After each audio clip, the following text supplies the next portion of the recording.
नमस्कार दोस्तों, कौटिल्य बलरामपुर के ऑफिशियल यूट्यूब चैनल पर आपका स्वागत है। देखिए, यूपीपी की भारी वैकेंसी आने वाली है और इस बार ये मौका हाथ से ना चूके, इसके लिए ज़रूरी है कि आप डेली ही प्रश्नों का अभ्यास करें।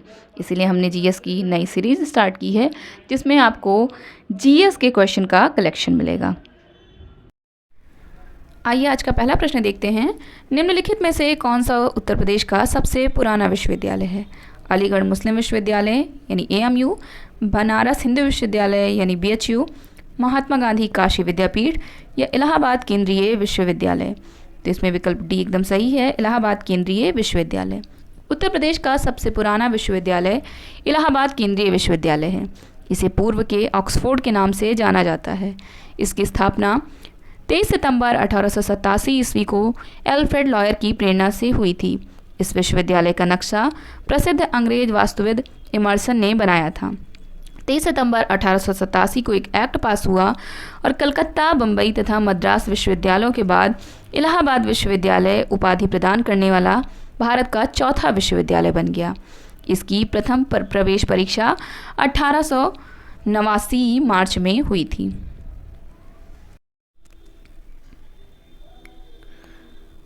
वर्तमान काल में यह नगर गुलाब जल, इत्र एवं अन्य सुगंधित पदार्थ बनाने के लिए प्रसिद्ध है। वर्तमान कन्नौज शहर अपने इत्र व्यवसाय के अलावा तंबाकू के व्यापार के लिए भी मशहूर है। यहाँ मुख्य रूप से कन्नौजी भाषा बोली जाती है। अगला प्रश्न, किस पड़ोसी देश को land of the thunder dragon कहा जाता है? बर्मा को, नेपाल को, बांग्लादेश को या भूटान को? तो भूटान एकदम करेक्ट ऑप्शन है। भूटान भारत और चीन की सीमा से लगा हुआ एक सुंदर सा देश है। इसकी अद्भुत प्राकृतिक सुंदरता और संस्कृति दुनिया के तमाम दूसरे देशों को हमेशा से लुभाती आई है। भूटान को the land of thunder dragon कहा जाता है। भूटानी लोग अपने घरों को रकपुल कहते हैं, जिसका मतलब ड्रैगन का घर होता है। अगला प्रश्न, पाकिस्तानी सीनेट में विपक्ष की पहली महिला नेत्री कौन थी? बिलावल भुट्टो जरदारी, बेनजीर भुट्टो, शेरी रहमान या मुमताज़ महल? तो शेरी रहमान एकदम करेक्ट ऑप्शन है। पाकिस्तान पीपल्स पार्टी की नेता और सांसद शेरी रहमान पाकिस्तान सीनेट की उच्च सदन में विपक्ष की पहली महिला नेता चुनी गई थीं। सांसद शेरी रहमान 2011 से 2013 के बीच अमेरिका में पाकिस्तान की राजदूत रही हैं, जबकि 2 बार प्रधानमंत्री रही बेनजीर भुट्टो 1990 के दशक में नेशनल असेंबली में 2 बार विपक्ष की नेता रही थीं। अगला प्रश्न, भारत और पाकिस्तान के बीच कितनी सीमा पर ट्रेन चलती हैं? 1, 4, 2 या 3? तो इसमें आपका विकल्प 2 एकदम करेक्ट ऑप्शन है। देखिए, भारत और पाकिस्तान के बीच 2 सीमा पार ट्रेनें चलती हैं। पहली एक तो समझौता एक्सप्रेस, जो भारत एवं पाकिस्तान के मध्य चलने वाली रेलगाड़ी है, जो 22 जुलाई 1976 को अटारी और लाहौर के बीच शुरू हुई थी। थार एक्सप्रेस भारत और पाकिस्तान के मध्य चलने वाली दूसरी सीमा पारीय ट्रेन है, जो पाकिस्तान के कराची एवं भारत के जोधपुर शहरों को जोड़ती है। मुनाबाओ एवं खोखरा पार क्रमशः भारत एवं पाकिस्तान में अंतिम सीमांत स्टेशन है। अगला प्रश्न, भारत में ब्रिटिश शासन का बड़े पैमाने पर विस्तार सहायक संधियों के माध्यम से हुआ, जो कौन से गवर्नर जनरल के शासनकाल में शुरू की गई थी? वॉरेन हेस्टिंग्स, कार्नवालिस, वेलेजली या क्लाइव? तो वेलेजली एकदम करेक्ट ऑप्शन है। लॉर्ड वेलेजली 1798 से 1805 ईस्वी तक भारत के गवर्नर जनरल रहे। 1798 ईस्वी में सर जॉन सोर के हस्तक्षेपवादी युग के बाद लॉर्ड वेलेजली भारत के गवर्नर जनरल बने, जो अपनी सहायक संधि प्रणाली के कारण प्रसिद्ध हुए। इन्होंने भारत में अंग्रेज साम्राज्य के विस्तार को अपना लक्ष्य बनाया। हालांकि सहायक संधि का प्रयोग भारत में वेलेजली से पूर्व डुप्ले द्वारा किया गया था। लॉर्ड वेलेजली के समय में ही चतुर्थ आंग्ल मैसूर युद्ध लड़ा गया था, जिसमें टीपू सुल्तान की मृत्यु हो गई थी। अगला प्रश्न, गुरु गोविंद सिंह की मृत्यु के बाद गुरु की संस्था समाप्त हो गई और सिखों का नेतृत्व उनके विश्वसनीय शिष्य को सौंप दिया गया। रणजीत सिंह, अजीत सिंह, बंदा बहादुर या जुझार सिंह? इसमें से वो कौन से विश्वसनीय शिष्य थे? यहाँ डैश डैश डैश होना चाहिए, जिसको ये सौंपा गया था। कौन से शिष्य थे? तो बंदा बहादुर वो शिष्य थे। ठीक, गुरु गोविंद सिंह की मृत्यु के बाद गुरु की परंपरा समाप्त हो गई और आदि ग्रंथ गुरु ग्रंथ साहिब को गुरु पद पर प्रतिष्ठित किया गया, जबकि बंदा बहादुर ने गुरु गोविंद सिंह के पश्चात सिखों को सैनिक नेतृत्व प्रदान किया। बंदा बहादुर एक बैरागी सिख सेना नायक थे। उन्हें बंदा बहादुर, लक्ष्मण दास और माधव दास भी कहते हैं। अगला प्रश्न, पाकिस्तान नाम सबसे पहले, ये क्वेश्चन जो है आधा अधूरा ही है। पाकिस्तान नाम सबसे पहले किसके द्वारा गढ़ा गया था?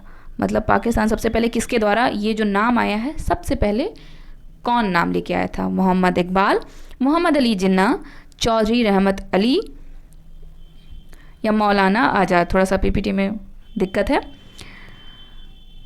खैर, तो चौधरी रहमत अली इसमें करेक्ट ऑप्शन है। पाकिस्तान शब्द सर्वप्रथम कैम्ब्रिज विश्वविद्यालय के छात्र चौधरी रहमत अली द्वारा गढ़ा गया। रहमत अली ने ही 1933 में पाकिस्तान नेशनल मूवमेंट की शुरुआत की और आगे चलकर 1 अगस्त 1933 से पाकिस्तानी साप्ताहिक मैगजीन भी शुरू की। चौधरी रहमत अली ने पाकिस्तान को परिभाषित किया तथा पाकिस्तान का नक्शा भी छपवाया था। इस मैगजीन में इन्होंने भारत के अंदर 3 मुस्लिम देशों को दिखाया था।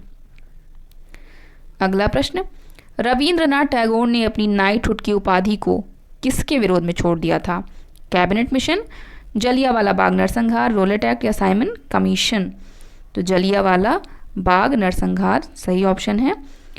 रविंद्रनाथ टैगोर ने अपनी नाइटहुड की उपाधि को जलियांवाला बाग नरसंहार के विरोध में छोड़ दिया। भारत के महान बांग्ला कवि व दार्शनिक रविंद्रनाथ टैगोर को ब्रिटिश सरकार ने 3 जून 1915 में नाइटहुड या सर की उपाधि से सम्मानित किया था। अगला प्रश्न, गोदावरी नदी का उद्गम स्थल है कौन से राज्य में है? मध्य प्रदेश में, महाराष्ट्र में, छत्तीसगढ़ में या ओडिशा में? तो महाराष्ट्र एकदम सही ऑप्शन है आपका। गोदावरी नदी भारत की प्रसिद्ध नदी है। यह नदी दक्षिण भारत में पश्चिमी घाट से लेकर पूर्वी घाट तक प्रवाहित होती है। नदी की लंबाई लगभग 1465 किलोमीटर है। यह नदी नासिक के त्रयंबक गांव की पृष्ठवर्ती पहाड़ियों में स्थित एक बड़े जलाशय से निकलती है। भारत की प्रायद्वीपीय नदियाँ गोदावरी और कृष्णा हैं। ये दोनों मिलकर कृष्णा गोदावरी डेल्टा का निर्माण करती हैं, जो सुंदरवन के बाद भारत का दूसरा सबसे बड़ा डेल्टा है। इस डेल्टा को बहुधा केजी डेल्टा भी कहा जाता है।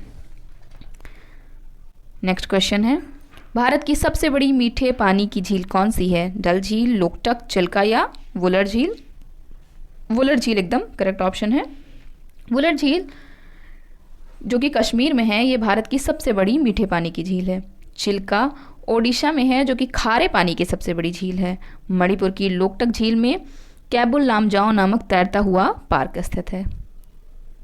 अगला क्वेश्चन, शिक्षा का अधिकार यानी आरटीआई अधिनियम वर्ष में भारत की संसद द्वारा अधिनियमित किया गया था, यानी कौन से वर्ष में आरटीआई एक्ट पारित किया गया था?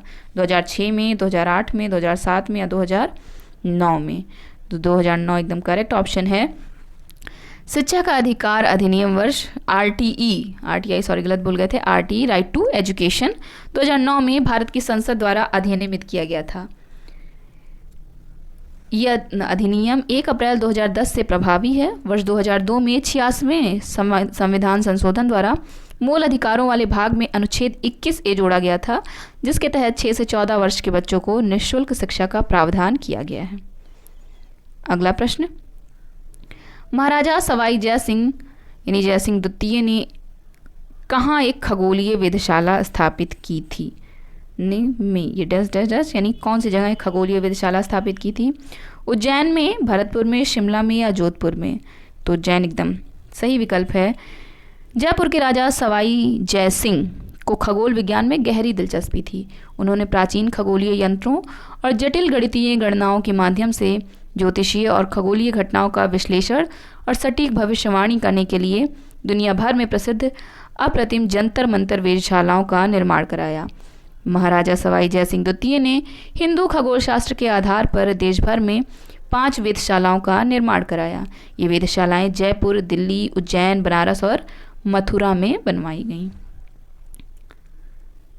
नेक्स्ट क्वेश्चन, निम्नलिखित में से किस रियासत ने 1947 में पाकिस्तान में मिलने की घोषणा की थी, लेकिन बाद में जनमत संग्रह के बाद इसे भारत में शामिल होने के लिए मजबूर होना पड़ा था? रामपुर, जूनागढ़, पोरबंदर या फरीदकोट? तो जूनागढ़ एकदम करेक्ट ऑप्शन है। जूनागढ़ रियासत ने 1947 में पाकिस्तान में मिलने की घोषणा की थी। पाकिस्तान में सम्मिलित होने की घोषणा से जूनागढ़ में विद्रोह हो गया, जिसके बाद जनमत संग्रह के बाद इसे भारत में शामिल होने के लिए मजबूर होना पड़ा था। हैदराबाद रियासत का विलय करने के लिए सैनिक कार्रवाई की गई थी, जिससे ऑपरेशन पोलो का नाम दिया गया था।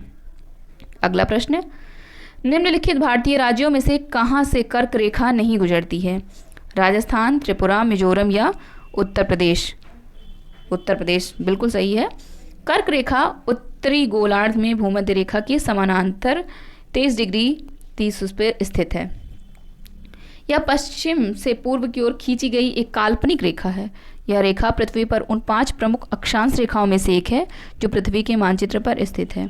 भारत में कर्क रेखा 8 राज्यों से गुजरती है: गुजरात, राजस्थान, मध्य प्रदेश, छत्तीसगढ़, झारखंड, पश्चिम बंगाल, त्रिपुरा और मिजोरम से। आज की वीडियो में बस इतना ही। नेक्स्ट वीडियो में हम लोग और क्वेश्चन को सॉल्व करेंगे। ऐसी ही वीडियो के लिए हमारे चैनल को ज़रूर सब्सक्राइब करें। चैनल पे अगर पहली बार हैं तो बेल आइकॉन ज़रूर प्रेस कर दें, जिससे नए नए वीडियो की नोटिफिकेशन आपको मिलती रहे। Thank you so much.